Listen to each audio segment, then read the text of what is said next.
When I was growing up, July 4th was a family birthday celebration. We called my brother the firecracker, and 42 years ago today he was born. So this day was always a birthday party for my family.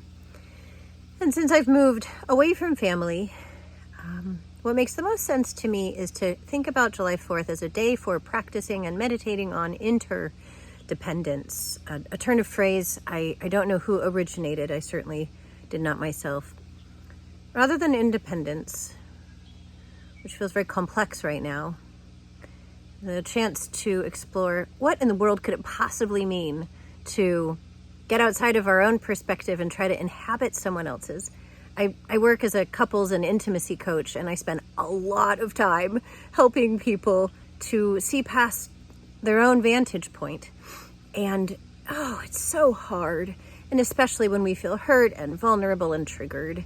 And yet, I do believe it is one of the most sacred, most important practices for saving the planet right now, is being able to see through the limits of our own experiences and inhabit someone else's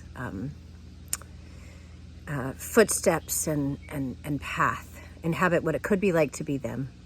I wrote a poem, an Interdependence Poem, that I want to share with you about those vantage points, the perspective from the inside of me, that's one vantage point, and then how that from the inside of me can distance the space from which I see you from the outside in.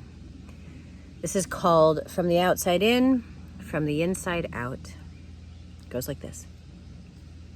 From the outside in, time flies by, punctuated by highlights and glowing arrivals, an easy movie reel of shiny triumphs. From the inside out, time inches along, every second bottomless, the milestones distant, the change almost imperceivable.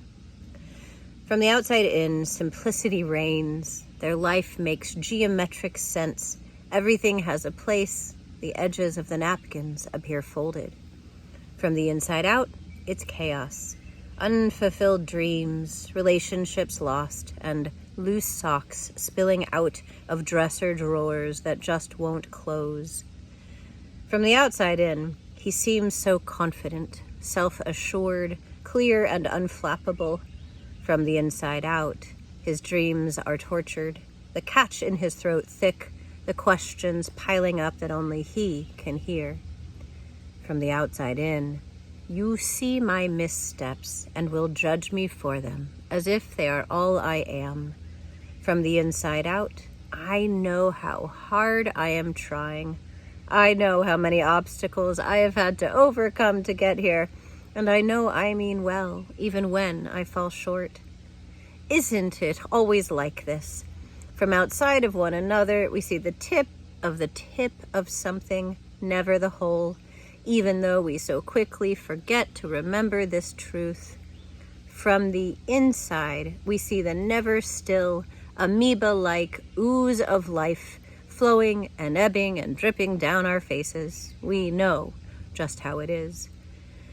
And the separation continues from here, a division of perspective and vantage points, unless we are willing to see one another, not from the outside of them, but from the inside of us. Unless we are willing to see one another, not from the outside of them, but from the inside of us. Then, oh, that holy then, can the rebuilding begin.